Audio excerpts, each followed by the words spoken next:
هنداره کې تصویر د محراق او راس ترمنځ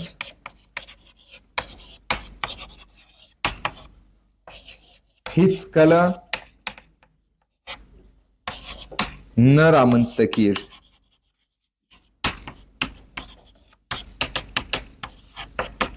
داسې یو موقعیت دی محراق و راس چې په دې ځای کې تصویر نه ایجادیږي. متوجه یاست؟ د تصویر موقعیت دلته هیڅ کله نه راځي.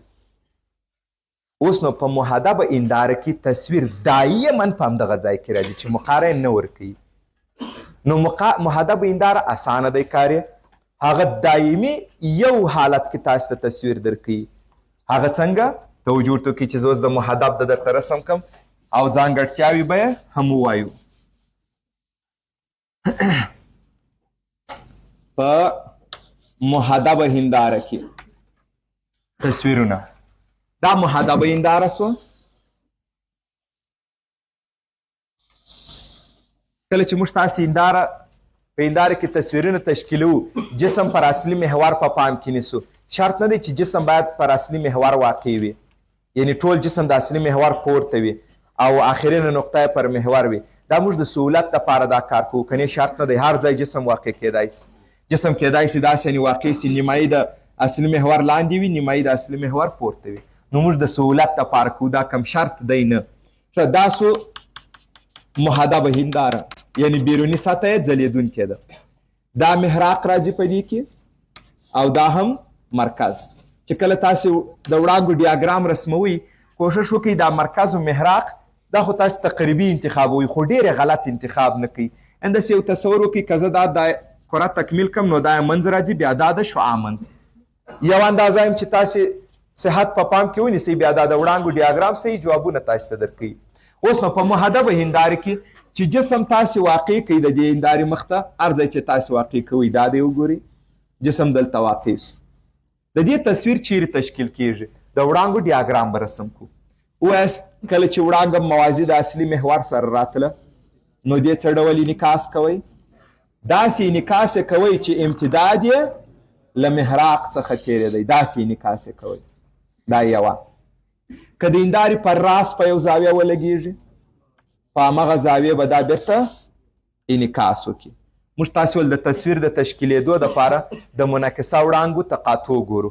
هر ځای چې منعکسه وړانګې تقاطع وکړي هغه حقیقي تصویر دی، او که منعکسه وړانګې تقاطع ونه کړي د غځونې تقاطع یې ګورو، او د هغوی تقاطع بیا مجازي تصویر دی. اوس ورته وګورئ دا وړانګې تقاطع کوي، دا وړانګه نه، دوی تقاطع نه کوي. نو د دوی امتداد ګورو، د دوی غځونه.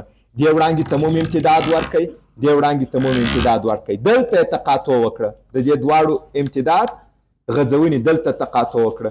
دا تقاطع چې وکړه دا د دې نقطې تصویر سو.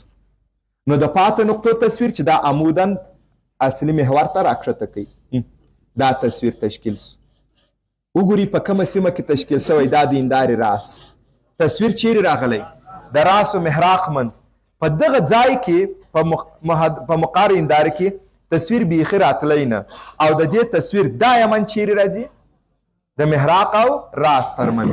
نو زه وایم په محدبه هنداره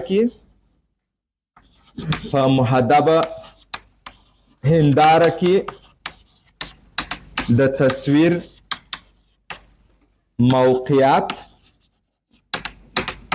او نوعیت دا به څه ډول وي؟ موقعیت یې دایما چیرې؟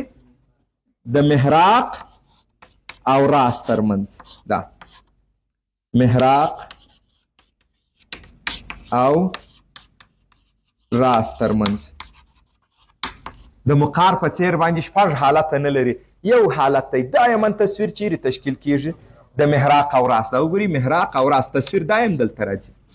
نوعیت یې څه ډول وي؟